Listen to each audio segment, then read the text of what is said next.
The laugh comes before the lawyer even finishes reading. Short. Sharp. The kind of laugh that isn't really about finding something funny, it is the sound of a person who already knew how something would end and is watching the confirmation arrive.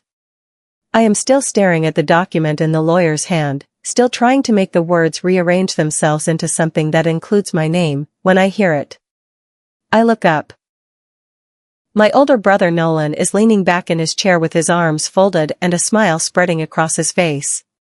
He shakes his head the way someone does when they want the room to know they are not surprised. Well, he says. That's pretty clear. The lawyer continues reading. The formal language fills the room, but I only catch pieces because my attention is stuck somewhere between the chair I am sitting in and a feeling I don't have a clean name for yet. Sole beneficiary. My brother. Not partially. Not mostly. Everything. The house our father built. His savings. The land. The contracting company he spent 30 years turning into something real. I wait for more words. For my name. For anything that would make this make sense. But the lawyer stops reading. And my name was never there. Nobody says anything for a moment. My Aunt Violet has become very interested in the surface of the table. My Uncle Bernard sits with his hands flat on his knees, looking straight ahead at nothing. The lawyer clears his throat and shuffles the papers with practiced efficiency. Nolan is not silent. I guess Dad knew who could actually handle things, he says. His voice is comfortable. The voice of a man who won something and isn't trying to hide it. I don't respond. Not because I have nothing to say, but because the words I have are not ones I would want in this room. Not in front of Violet, who will repeat everything. Not in front of the lawyer, who is still holding the paperwork. I am trying to understand something. I drove my father to 34 chemotherapy appointments. I counted every one. I organized his medications by day of the week in a labeled plastic container. I sat beside hospital beds and held his hand through the hard nights and handled the paperwork and the phone calls and the decisions nobody else wanted to deal with. And my name is not in the will. Nolan is still smiling. The lawyer is still holding the folder. He has not closed it yet. Before I tell you what happened next, I need to tell you how we got here. This moment in the lawyer's office did not appear from nowhere. It is the final scene in a story that started long before our father got sick, before the will was signed, before Nolan's laugh cut through that quiet room like something meant to draw blood. My older brother laughed when Dad left me out of the will. He stopped smiling when the lawyer. My name is Rebecca Dalton. I am the younger child and the only daughter in our family. For most of my life I was the one described as reliable, the one who handled details, who showed up without being asked. In our family, those qualities were appreciated the way people appreciate a good foundation, silently, and mostly only when something goes wrong. My brother was something different. Nolan was the one people told stories about. Louder, more confident, better at entrances. My father's eyes lit up when Nolan walked into a room in a way they didn't quite light up for me, and I had understood that difference since I was old enough to notice it. None of that stopped me from loving my father or showing up when he needed someone. But it shaped everything that came after. Growing up, the dynamic between Nolan and me was so settled nobody ever said it out loud. He was the one my father took to ball games and construction sites. He was the one who got stories told about him at dinner. Relatives asked about him first. Neighbors remembered his name when they forgot mine. My father talked about Nolan's potential with the pride men of his generation reserved for sons they saw themselves in. I was not excluded. My father loved me, I want to be clear about that. But there is a difference between being loved and being seen as the continuation of something, and in our family that continuation had Nolan's name on it. I absorbed this early and quietly. Instead of demanding recognition, I became good at useful things, because being useful felt like a way to matter even when mattering wasn't handed to me automatically. I learned to read financial statements the summer I turned 14 because my father's company had a billing dispute he couldn't untangle. I resolved it. He thanked me. Then he told a story about Nolan at dinner. That was how it worked. I did the thing. Nolan was the story. For a long time I told myself it was fine. And for a long time I even believed it. I was the quiet one. Everyone agreed on that. Not quiet in a sad way, quiet the way a person is when they are paying attention. To the room. To what people actually need. To the things that get missed when everyone is focused on whoever is talking loudest. This made me useful to my father even when I was young. I noticed when the office heating needed servicing before it became a problem. I remembered which suppliers required 30-day notice and which ones could do 2 weeks. I kept track of the small things that kept larger things from falling apart. My father called this having a good head. He said it warmly and meant it as a compliment. But he never called it leadership. He said Nolan had the instincts for the business. Nolan, who did not know our supplier network, could not read a job estimate, but who showed up at sites looking confident and shaking hands with the ease of someone performing authority he didn't yet have. My father seemed to believe confidence was the essential ingredient. I understood the distinction he was making. I just didn't agree with it.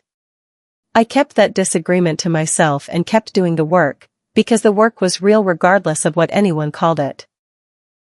My father owned Dalton Contracting, built from a 2-person operation into a company with 12 employees and a reputation for finishing what they started. He was proud of it in a deep, personal way, the way people are proud of things they made with their hands and their stubbornness. He talked about it more carefully than he talked about most things. Nolan loved to mention the company in conversation. He said our family's business with casual authority, as though association with a thing was the same as contributing to it. But Nolan had worked there for less than 1 summer before deciding construction wasn't for him. I worked there throughout high school and on breaks during college. Invoices, job files, the bookkeeping my father had never found a good system for. He paid me a small wage and called it learning. By the time I was 22, I understood the company's finances better than my father did. Not because he was careless, he was a builder, not an accountant, but because the numbers had gotten complicated and I gave them real attention. Quietly. Regularly. Without making a speech about it. The company ran better when I was involved. My father knew that. He just didn't always name it. When I was 26, Nolan moved to Denver. A new job in real estate development. Work that rewarded confidence and appearance more than technical knowledge, which suited him well. He called home regularly enough to stay present in my parents' minds, and when he visited he brought expensive wine and told good stories and made every room feel like a gathering. My father talked about those visits for weeks. I stayed closer to home partly by choice and partly because I could see the direction things were heading with my father's health. Nothing dramatic in those early years. Just the small accumulating signs that a person is no longer as strong as they were. I started coming by more often. Not because anyone asked.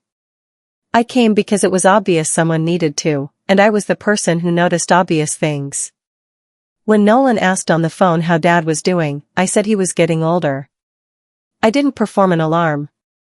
I just showed up, month after month, adding visits to my schedule the way I added everything important. Not with drama, just with consistency, because consistency was the thing I had always known how to offer. Year after year. Quietly. Without anyone asking and without making a point of not being asked. 3 years before my father died, he was diagnosed with prostate cancer. The word arrived on a Tuesday afternoon in October, in a doctor's office with the particular calm of places where bad news is delivered often enough that the furniture has absorbed it. My father sat with his hands on his knees and listened to the doctor explain the stages and the options. I was sitting 2 chairs to his left. I had driven him because he had mentioned the day before, offhandedly, that he was going in for some results and that it would be nice to have company. That was how my father communicated need, not directly, but in low-stakes phrases you had to be paying attention to catch. I had been paying attention. Nolan did not know about the appointment until I called him that evening. He was shocked, then immediately reassuring. He said he would come as soon as he could. He came 3 weeks later, for a weekend. It was a good weekend. My father talked and laughed and seemed genuinely lifted. After Nolan left, my father went back to being tired. The oncology appointments resumed. I drove him to the first one, and then to all the rest. 34 in total. I know because I counted. Nolan visited 4 times in the first year of my father's illness. Each time he brought gifts, a bottle of whiskey my father could no longer drink, a fancy food basket, once an expensive jacket. My father received everything warmly, and Nolan moved through the house with his particular energy, and my father sat up straighter and laughed more freely than on ordinary days. After Nolan left, the house went quiet again. I was the one who cleared the guest room, drove to the pharmacy when the medication changed, and sat with my father on Tuesday and Thursday evenings going over the company accounts. I did not resent Nolan's visits. I was glad he came. I was glad my father had those good days. I just noticed the difference between what a visit looked like and what the in-between looked like. The visits were visible. The in-between was not. The in-between was where I lived for 3 years. The unglamorous, necessary, day-by-day work of making sure a person's life stays intact while their body does something irreversible. Nobody photographed any of it. Nobody told the story at family dinners. Nobody described it as devotion. I kept showing up for it anyway. The practical work of a serious illness is not visible the way the emotional moments are. Nobody takes photographs of a person sorting pills into a weekly organizer. Nobody tells the story of an afternoon spent on hold with the insurance company correcting an error that would have cost their father $300. Nobody remembers the night someone drove through ice at 11 o'clock because there had been a fall and the emergency contact answered on the first ring. That was my life for 3 years. I am describing it not for credit but because it is the context for everything that happened in that lawyer's office. I rearranged my work schedule around my father's appointments. I learned enough medical terminology to ask real questions at consultations. I built a spreadsheet tracking every prescription, every dosage, every refill date, and taped a printed copy to the refrigerator each month. I also kept the contracting company running, making sure accounts were balanced, employees paid, and active projects had someone reviewing progress. My father knew what I was doing. He thanked me sometimes in the small, simple way he expressed important things. But we never talked about the will. We talked about everything except the will. About 18 months before he died, my father brought it up himself. We were at the kitchen table after dinner. His decaf coffee, my tea, invoices between us. He said without preamble, "I'm going to get my affairs in order." I told him that was a good idea. I want to be sure things are handled correctly. For everyone. I offered to help him find a good estate lawyer. He looked at me for a moment in the way he sometimes did when he was thinking something he wasn't ready to say. Then he nodded and went back to the invoices. I did not push the conversation. Not because I wasn't curious, but because I genuinely was not doing any of this for the inheritance. My father had worked hard for what he had. Whatever he decided was his right. I helped him because he was my father and he needed help and I was the person who showed up for things like that. I still meant that. But the conversation stayed with me. 18 months is a long time to carry an unanswered question, long enough to wonder, long enough to eventually let the wondering go because the work in front of you is more immediate than the uncertainty behind it. So I let it go. And I kept showing up. The final 6 months were hard in ways I hadn't fully prepared for. My father's decline accelerated, the kind that looks gradual until suddenly it doesn't, where the distances he could walk got shorter and the nights got longer. I reduced my hours to half-time and moved some things into his spare room so I could be there when needed, which was most of the time. Nolan came twice in those final months, once in November for a week, once in January for 4 days. I was glad both times. My father was visibly lifted by having him there. Between visits I managed everything. Hospice coordination. Financial paperwork. Calls to the company's foreman to keep active jobs on track. Every system that kept my father's life from unraveling passed through my hands. My father talked about the business often during those months. About wanting it to continue. About the employees he felt responsible for. I listened carefully, the way I always listened. What I did not know was that he had already done something about it. That he had been to Wallace Briggs' office.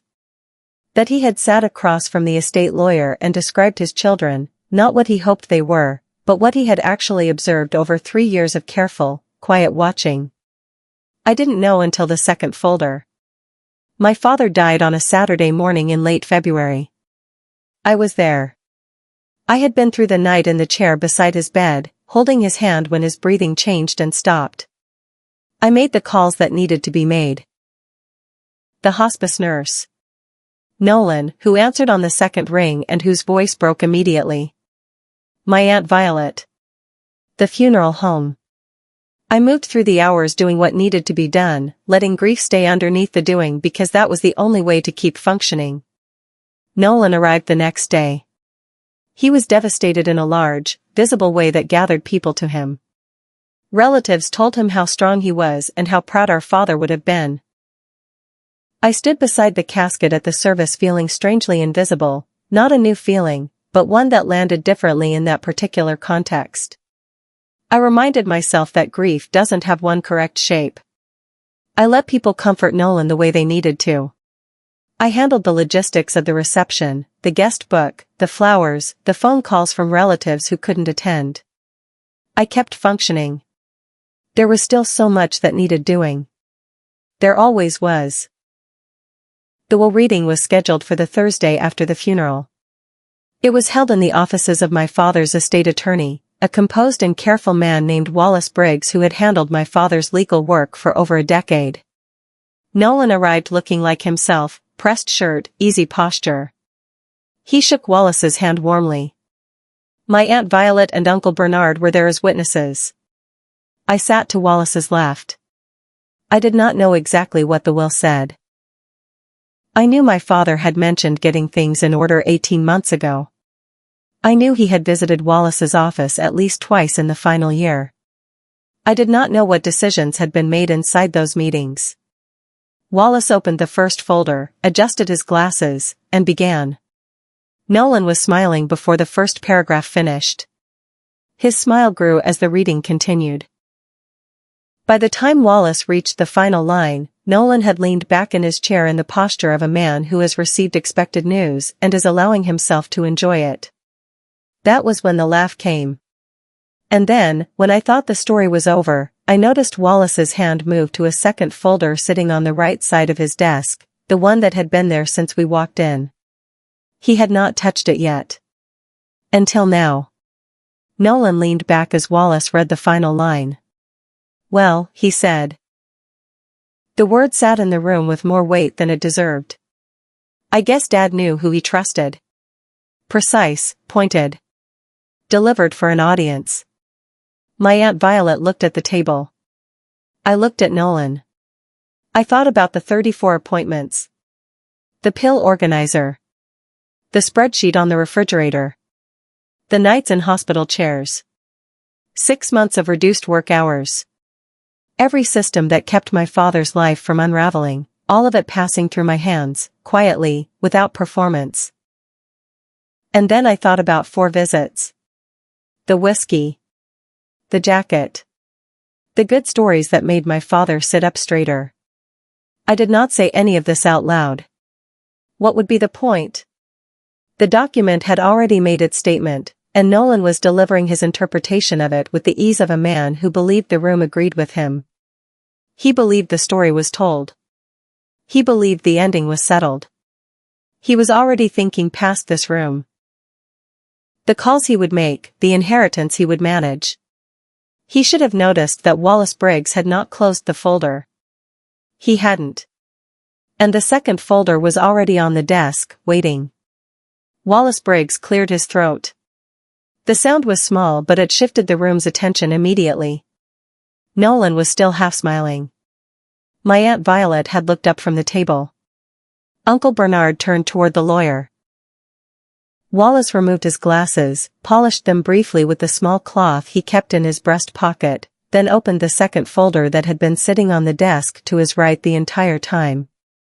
He smoothed the pages in the deliberate, unhurried way of someone who has prepared carefully for a moment and is not going to rush it. There is one more matter, he said. Nolan glanced at the folder. What's that? This document was delivered to our office separately, Wallace said. It was executed by your father 8 months ago, approximately 5 months after the primary will was signed. I looked at the folder. I had not known about this document. I want to be completely clear about that. I had not asked for it, arranged for it, or been informed of its contents. Whatever my father had done, he had done quietly and deliberately. Nolan unfolded his arms. What does it say? He asked.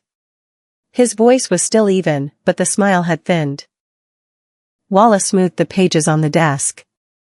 The document was several pages long.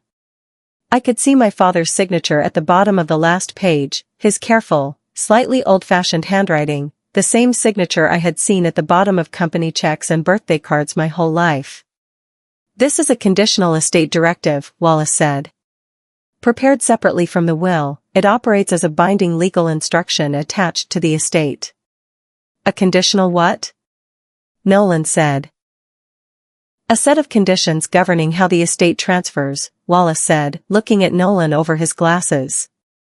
The primary will designate you as sole beneficiary of your father's personal assets and property. This directive governs the business. The business is part of the estate, Nolan said. Yes, Wallace agreed. And its transfer is subject to these conditions. He picked up the first page. Nolan sat forward. His arms came to the table. Aunt Violet had both hands flat in front of her now, very still. I kept my hands in my lap and waited. I had spent a long time learning that waiting and watching carefully was the most useful thing I could do when something important was happening. This was something important. Wallace began reading. The language was formal, each clause constructed to mean exactly one thing. But underneath it was a structure that became clearer with each paragraph. Dalton Contracting. The company, its assets, accounts, active contracts, and obligations to 12 employees, would transfer as part of the estate. But the transfer came with requirements. The beneficiary who received the company would have to assume full operational responsibility. This was not passive inheritance. It meant managing the business. Meeting payroll, honoring active project contracts, satisfying the business loan taken out 2 years prior to finance new equipment, and maintaining operational standards. The directive included a 6-month evaluation period requiring active management. Failure to meet requirements would trigger a transfer of company control to the alternate director. Wallace paused. Nolan's expression had changed. The easy confidence had compressed into something more careful. He was actually listening now in a way he had not been listening 2 minutes ago.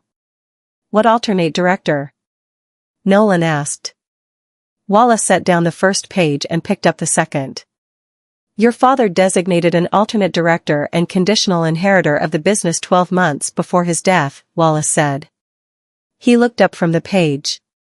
He looked at me. The room was completely quiet. Not transitional quiet. The kind that fills a space when something has shifted and the people inside are rearranging their understanding in real time. Nolan stared at Wallace Briggs. She's the alternate, he said. Your father designated Rebecca as the conditional inheritor of the business in the event that the primary beneficiary declines or fails to meet the operational requirements, Wallace said. He also designated her as executor of the estate, with authority to oversee the evaluation period and the transfer of assets. Nolan looked at me. I looked back at him. I did not smile. What I felt was something quieter, the particular sensation of something being named correctly after a long time of being described wrong. My father had seen what I did. In the 18 months between our kitchen table conversation and his death, he had gone to Wallace Briggs' office and prepared a document reflecting what he had actually observed. Not the version Nolan performed. The actual version. The Tuesday evenings with the invoices. The driving. The showing up over and over, for 3 years. He had written it down, signed it, and left it in a sealed folder where it would wait until the right moment. That moment was now. Nolan asked several questions quickly. Was the directive legally binding? Yes. Could it be contested? He was welcome to seek independent legal advice, but the document had been properly executed with 2 witnesses and a notarization. Could the business be sold and proceeds split? The directive contained a 5-year restriction on sale, to protect the employees. Each answer closed a door Nolan had been moving toward. I watched him work through it. I will be honest. I did not take pleasure in watching him struggle. Or if I did, only for a moment, and then what remained was more complicated. It was the feeling of watching a person encounter the real weight of something they had assumed was easy. The inheritance Nolan had laughed about 20 minutes ago was not easy money. 12 employees who depended on paychecks. 3 active construction projects with contractual deadlines. A business loan with monthly payments. The kind of work that required knowing the supplier network, the job estimates, the billing schedules. The kind of work I had been doing quietly for years. Nolan had never done it. We all knew that. The question was what he would do with that knowledge. Nolan said he needed time to think. Wallace said that was entirely reasonable and handed him a copy of the directive. The meeting ended shortly after, formally, carefully. In the hallway outside, Nolan and I stood for a moment while my aunt and uncle gathered their coats. He looked at me. The easy confidence was gone. In its place was something I had not often seen on his face, a genuine reckoning. You knew about this, he said. No, I said. I found out the same time you did. But you understood what it meant. I understood what the business required, I said. Yes. A pause. I don't know how to run a contracting company, he said. The plain statement of a fact, no performance attached. I know, I said. That was all we said. My aunt appeared and the moment closed. We walked to the parking lot separately. I drove home and sat in my car for a while, the way I had sat in chairs beside hospital beds, doing nothing, just letting what had happened settle into the right place inside me. My father had seen me. That was the part one needed to sit with first, before anything else. Nolan called 2 weeks later. I had spent those weeks managing the immediate estate tasks, filing, notifications, all the paperwork that comes with a death and does not wait for grief to finish. I had also met with the company's foreman, a solid man named Bart, confirmed operations were continuing, and reviewed the active project files and loan repayment records. Nolan's call was short. He had thought carefully about the business. He respected that our father had made a deliberate decision. He did not have the background or the time to manage a contracting company from Denver and was not willing to relocate. He would not be assuming operational responsibility. Which meant, per the directive, the conditional transfer would be initiated. I accepted the executor role. Not to claim victory. Not to prove anything to Nolan or anyone who had watched him laugh in that office. I accepted because 12 employees' livelihoods were attached to that company, because my father had built it with 30 years of his life, and because I was the person who knew how to keep it running. That had always been true. The document just made it official. The months that followed were the hardest kind of work. Nothing about Dalton Contracting was unfamiliar to me, but managing it as primary decision-maker was different from supporting it from the edges, and I had to learn that difference quickly while keeping projects on track, employees paid, and the loan current. I made mistakes, a supplier timeline miscalculated in the second month, a contract clause I should have caught before signing. I handled each the way I had learned to handle most things, identify it, correct it, build a better system. Bart was invaluable. He had been with the company 11 years and knew the operational side in ways I didn't. We worked well because we were honest about what we each knew and didn't know. Nolan called occasionally. He was polite. He asked how things were going. I gave accurate answers. No confrontation, no dramatic scene. The facts had been stated and the decisions made, and what remained was the work. Month by month, the company steadied. Projects completed on time. Payroll met. The loan balance reduced steadily. My father's name stayed on the company sign out front. That was the part that mattered most to me.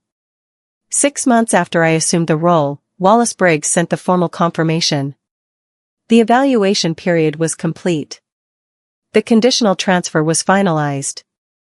Dalton Contracting was officially mine, not as a dramatic inheritance but as a responsibility I had been assessed and found capable of carrying.